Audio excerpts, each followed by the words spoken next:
Hello, my name is Martin Cowan, and I am the founder of the Fellowship of Reason.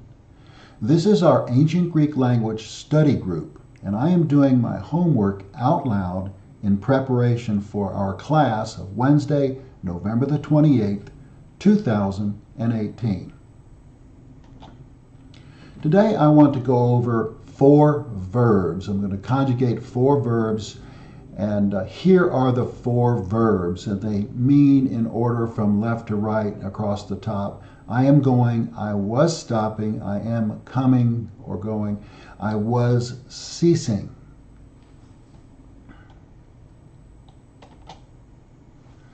Now, the first verb that I want to go over is bino. Bino. And this verb means I am going. And you will notice that I have, I'm emphasizing something in this series, and that is the thematic vowels. And the thematic vowels are a, e, a, e, a. A is omicron, e is epsilon. And what this means is that this verb is conjugated. It has a stem, it has a thematic vowel, and to that thematic vowel is added an ending. And so let me just read the column, the conjugation. Bino, bines, bine, binomen, binete, binusi.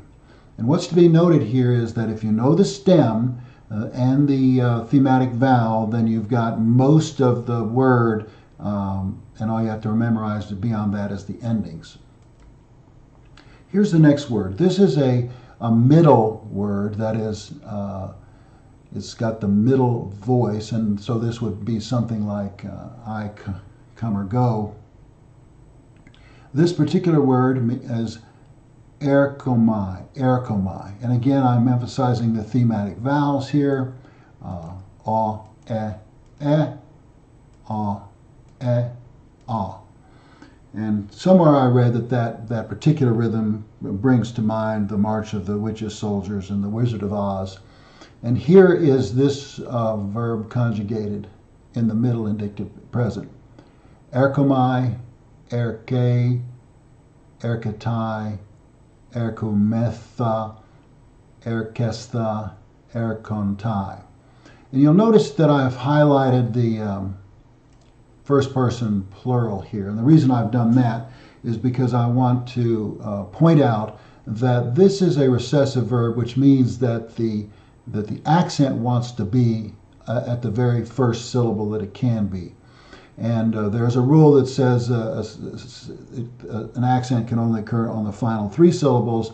And in every case here, except for the first person plural, there are 3 syllables. But in the case where there are 4 syllables, as in the first person plural, the accent must move up to the third before the last syllable. And here's the third of 4 verbs. This verb means I was stopping. It's imperfect. It's imperfect. And it's a sort of a past tense. Again, I'm focusing on the thematic vowels, the e, a, and I'll restate that. If you know the stem, if you know the thematic vowels, you're on the way to memorizing this table. And notice that because this is an imperfect, each of the stems has added to the front of it an augment, an epsilon. And one final point, again, here in the first person and the second person plural, you have the situation where, generally speaking, the accent wants to appear on the very first syllable, and it's okay where there are 3 syllables, but where there are 4 syllables, as is the case in the first and second person plural, then the accent has to move over to the third syllable.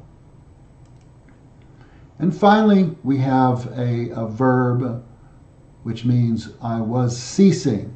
And again, this is imperfect. It's a middle verb. And it has the augment as before. You have the situation where in the first person plural there are 4 syllables, and therefore the augment has to come off, the accent has to come off the first syllable and go to the third syllable from the end. The situation in the first person singular with the accent is while the accent appears on the second syllable from the end, it's actually drawn from left to right by the long eta sound. So epauomein. So let me read this conjugated verb. Epauomein, epao, epaueto, epauomentha, opauestha, epauonta. I talk about the thematic vowels, of course, here again, and it's the same pattern. O, o. Though you may have a question here, what's going on here with the u? Where's the e? And the answer is that the e disappears because of an intervocalic sigma, and it becomes a nu. All right, there you have it. I've conjugated 4 verbs. In this table, the first person and the second person plural, I'm pointing out that the endings are the same in the case of the present and the imperfect in these cases, and also in these cases. And that might help in the memorization process. All right. Remember, I am a student of ancient Greek, a beginning student. I am not a teacher of ancient Greek. I only play one on YouTube. So watch this video at your own risk. Thank you so much for watching, and see you next time.